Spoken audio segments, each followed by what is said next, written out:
Ok, bienvenue sur Ndiamaro Movie. Avant de commencer, ne manquez pas de vous abonner à la chaîne et d'activer la cloche de notification pour ne pas manquer nos prochaines vidéos. Aujourd'hui, on va parler tout simplement des centres de gravité. On va faire donc des travaux dirigés. Sans toutefois tarder, on commence donc directement donc par l'exercice d'application. On demande donc tout simplement de déterminer le centre de gravité de la figure ci-dessous. On voit là tout simplement que c'est une figure qui a la forme d'un H. Comme on peut voir là en image, on peut donc voir la cotation telle qu'ici, la hauteur ici donc c'est 100, là on a donc 20 ici, 50 là, 20 là, la côte qui tend d'ici à là c'est 40 donc, et cette côte-ci vaut tout simplement donc 20. On demande donc de déterminer tout simplement le centre donc de gravité donc de cette figure en H. On peut donc voir notre repère ici tel qu'on a mis ici. Le centre donc est localisé à cet endroit. Voici donc l'axe des Z, voici l'arc des Y. Or, il a noté tout simplement que la formule qui va nous permettre de déterminer les coordonnées d'un centre de gravité, par exemple ici, si c'est par exemple ZG, on n'a qu'à diviser notre surface en des surfaces élémentaires et on aura tout simplement donc S1 qui est la première surface multipliée par ZG1, d'accord, plus S2 multiplié par ZG2, d'accord, plus point sur S1 plus S2, d'accord, plus point. Donc en fait, voilà la formule qui nous permet donc de déterminer le centre de gravité d'une surface. Premièrement, il faut donc délimiter donc deux surfaces élémentaires en des surfaces élémentaires simples, d'accord, c'est-à-dire soit des carrés, des rectangles, des triangles, des cercles et autres. Or, quand on regarde dans la forme donc de notre H ici, on voit bien qu'on peut d'abord regrouper dans le grand cadre tel que nous voyons là ici comme ça. On aura donc un rectangle ici donc tel que la hauteur ici sera donc 5 ici, d'accord. Et la largeur ici sera donc 50 et ici plus 20 ça fait donc 90. Donc voici donc cette surface là, la première surface élémentaire là ici. Donc la hauteur ici nous avons vu que c'est 5 ici et ici la largeur sera donc 90, d'accord. On peut encore également donc prendre le petit rectangle ici, le petit rectangle que nous avons ici à l'intérieur là, c'est-à-dire la partie ici où il y a l'évidemment, c'est-à-dire l'évidemment là où il n'y a pas de matière ici. On peut prendre ça comme la surface élémentaire donc 2. Et ici en bas, on peut prendre ceci encore comme la surface élémentaire donc 3. Là où il y a donc l'évidemment, donc il n'y a pas de matière à ce niveau-ci. Donc si on veut regarder là où il y a la matière, donc c'est ces endroits-ci. D'accord, qu'on a dans la matière. On voit donc que c'est vide donc à ce niveau. Donc voilà comment on a donc regroupé nos surfaces élémentaires. On a donc pris ce grand rectangle ici. Évidemment ici nous avons donc pris ici qui est dans un rectangle là. Ici encore un rectangle ici tel que nous voyons là à ce niveau-ci. Tel que la dimension ici donc c'est 50 ici et cette hauteur ici on a bien dit que c'est 40. Donc voici donc la deuxième surface élémentaire ici telle que voici ces dimensions. Voici également dans la troisième surface élémentaire. Or, il est donc important donc de donner les coordonnées donc de chaque surface élémentaire que nous venons donc de définir ici. Il suffit donc d'aller sur la figure et comme nous avons vu qu'ici ça nous a donné donc un grand rectangle, il suffit donc de tracer tout simplement dans les diagonales là. Sachant bien que sur la figure le repère est donc à ce niveau-ci. Ça, c'est donc l'axe des Z sur notre exercice. Donc, si on veut donc la position donc de G1 ici, de ce centre de gravité ici, sachant que ça c'est 90, on verra bien que cette côte-ci, qui tend donc de l'origine jusqu'ici, on aura donc tout simplement donc cette côte-ci qui sera donc 90 divisé par 2, on aura donc 45.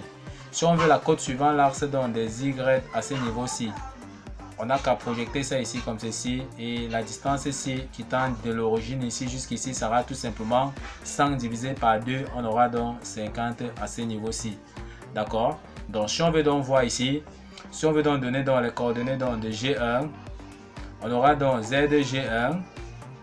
Donc ZG1 comme nous avons vu ici, la distance qui tend donc de l'origine ici au point O jusqu'ici, ZG1 sera donc tout simplement 45. Qui est 90 divisé par 2. YG1 sera donc 100. Qui est donc tout simplement dans cette hauteur-ci divisé par 2. Ça va nous donner tout simplement donc 50. Donc voilà les coordonnées donc du premier centre de gravité. Donc sur la figure, on peut donc observer, comme nous avons dit ici, on a donc tracé les diagonales telles qu'on voit là. On a donc G1. Les composantes donc de G, on a projeté ici. Donc ça a divisé 700 en 2. On voit bien que c'est 50 ici. Ça a divisé là. Donc sur l'axe des Z ici, on voit donc la distance qui tend d'ici à là. On a donc 20 ici. Cette dimension c'est 50. Lorsqu'on divise donc par 2 en traçant là, d'accord, on aura 25 ici. Tel qu'on voit là. Donc si on veut la distance qui tend d'ici jusqu'à l'axe ici, on n'a qu'à faire donc 20 plus 25, d'accord. C'est ça qui nous donne donc les 45. ZG1 égale à 45 comme nous avons vu là. Ok, on a donc les composantes donc de G1 ici. De la même façon, on vient ici sur la deuxième surface élémentaire ici. On trace encore ces diagonales telles qu'on voit là. Son centre de gravité ici sera donc G2. Il est question de donner les composantes donc de G2, d'accord. On trace donc encore la diagonale là et on projette donc sur l'axe ici. Lorsqu'on projette sur l'axe ici, des Z, on voit qu'on aura donc G2. Sera de composants tout simplement donc ZG2 égale aussi à 45 parce qu'on voit bien que c'est aligné là, d'accord. Donc quittant d'ici jusqu'ici, on voit que c'est 45, on aura encore 20 ici plus 25. Maintenant YG2, donc la distance quittant donc d'ici jusqu'à G2 tel qu'on voit là. Nous avons déjà vu que la distance quittant d'ici à là donc c'est 40.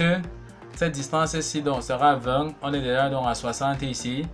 La dimension qui tend d'ici encore jusqu'à là encore, ça fait donc tout simplement donc 40. Comme ici en bas. Bon, maintenant quand on trace la diagonale ici, ça veut dire que ça divise donc 40 en 2. Donc ici, on aura donc 20.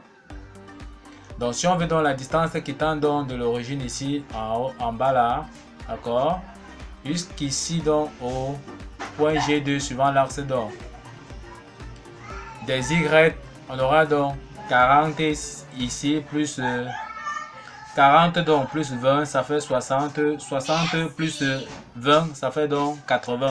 Donc YG2, c'est tout simplement donc 80. De la même façon, si on veut donc les composantes donc de G3, on aura donc ZG3 égale et YG3 égale. Ok, on vient donc encore ici, on trace encore donc les diagonales donc de cette surface élémentaire 3 que nous avons donc défini ici. Ça divise encore 50 ici en 2. Suivant l'axe des Z, on aura donc 25 ici, plus 20. Donc pour G3, on aura encore ici, donc la distance qui tend donc d'ici là, ça fait 20, plus 25 ici, comme nous avons dit. Ça nous va donner donc ZG3 sera donc égal à 45. Et YG3 sera égal à quoi? Ici, cette distance ici, c'est 40. Lorsqu'on trace donc la diagonale ici, ça divise donc 40 en 2. Donc ici, on aura 20. D'accord, 20 ici et cette distance ici sera 20 là. Or, G3 se trouve donc à ce niveau-ci. La distance qui tend de l'origine ici jusqu'à G3 ici, qui est le centre de gravité de la surface élémentaire 3, d'accord, c'est tout simplement donc 20. Donc YG3 est tout simplement égal à 20 mm. Donc voilà les composantes donc des différents centres de surface élémentaire que nous venons donc de trouver. On va maintenant passer au calcul de chaque surface élémentaire.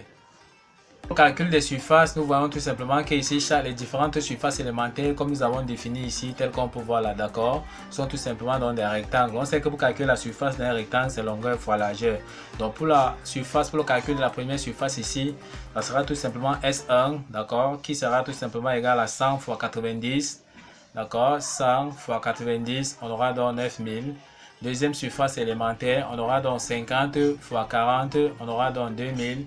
Or, la dimension de la figure 1, c'est la même chose que la dimension de la figure 2. Donc, on aura encore, pour sa surface, 50 fois 40, on aura encore 2000 mm². Donc, voilà le calcul des surfaces élémentaires. Ok, on passe donc tout simplement à l'application. On va donc calculer ZG d'après la formule que nous avons vue ici. On a donc trois surfaces élémentaires telles que nous avons ici. Nous avons divisé là le grand rectangle, le petit rectangle, surface élémentaire 2, ici également surface élémentaire 3. Comme nous avons vu ici, il y a un enlèvement de matière ici. Donc ici, là, c'est un vide. Il n'y a pas de matière à ce niveau-ci. D'accord? On a donc trois surfaces élémentaires, 1, 2 et 3. Donc la surface élémentaire 1 qui est dans le grand rectangle là. On aura donc, d'après la formule que nous avons donc donnée ici, il y aura un enlèvement de matière au niveau donc de S2 et S3. D'accord? Pourquoi? parce qu'ici on voit qu'il n'y a pas la matière, d'accord? C'est vide à ce niveau aussi, donc c'est pour ça qu'on va avoir donc le moins dans la formule. Donc on aura donc ZG1S1, parce que c'est ZG que nous voulons, d'accord? Première surface élémentaire, moins, pourquoi? Comme nous avons dit ici, il n'y a pas de matière ici, d'accord? Donc c'est vide, d'accord? Il n'y a pas de matière, donc c'est un évidement. C'est pour ça qu'il y a donc le signe moins. Moins ZG2S2, ici encore moins ZG3S3 pour la même raison. Ici là, il n'y a pas de matière.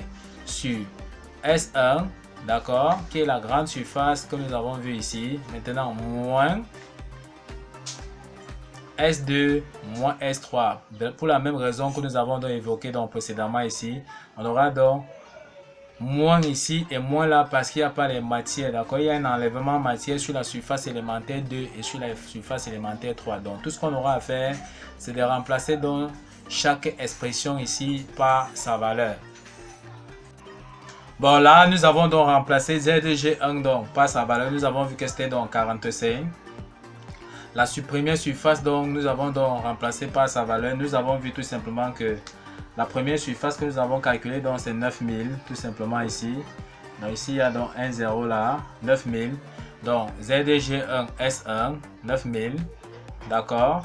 Moins ZDG2 S2, moins ZDG3 S3 sur S1, moins S2, d'accord, moins S3. Donc voici les différentes surfaces là que nous avons donc remplacées chacune par sa valeur. En calculant donc, ça nous donne ZG est tout simplement donc égal à 45 d'après la calculatrice. Donc voici la valeur de ZG. De la même façon, on va donc passer tout simplement donc à YG. On aura donc YG1 S1 moins enlèvement de matière parce qu'il n'y a pas de matière, donc il y a un évidemment donc sur S2 moins YG3 S3 sur S1 moins S2 moins S3. Tout ce qu'on aura à faire encore, c'est de remplacer donc chaque expression ici par sa valeur. Donc là nous avons remplacé donc YG1 par sa valeur ici, S1 par sa valeur, même chose pour les autres là, d'accord. Et en tapant donc sur la calculatrice, ça nous donne donc YG est tout simplement donc égal à 50. Donc voici les coordonnées donc du centre de gravité donc suivant l'axe des Y. Ça veut dire tout simplement que les composantes donc du centre de gravité G que nous cherchons ici, c'est ZG est tout simplement égal à 45 et YG est égal à 50. Ok, avant de conclure, je peux dire que si l'élève avait plutôt divisé ici et il avait pris donc plutôt ce petit rectangle ici comme la première surface élémentaire, ici là comme deuxième surface élémentaire et ce petit morceau ici comme la troisième surface élémentaire, en traçant la diagonale et en déterminant donc les différents centres de gravité et en procédant de la même façon, on va retrouver donc les coordonnées du même centre de gravité que nous venons donc de trouver, qui sera tout simplement donc ZG égale à 45 et YG égale à 50. Ok, nous sommes comme ça donc arrivés au terme de cette vidéo qui montrait étape par étape, pas à pas, comment déterminer donc le centre de gravité d'une surface plane. Ne manquez pas donc de vous abonner à la chaîne et d'activer donc la cloche de notification pour ne pas manquer nos prochaines vidéos. Sur ce, à bientôt.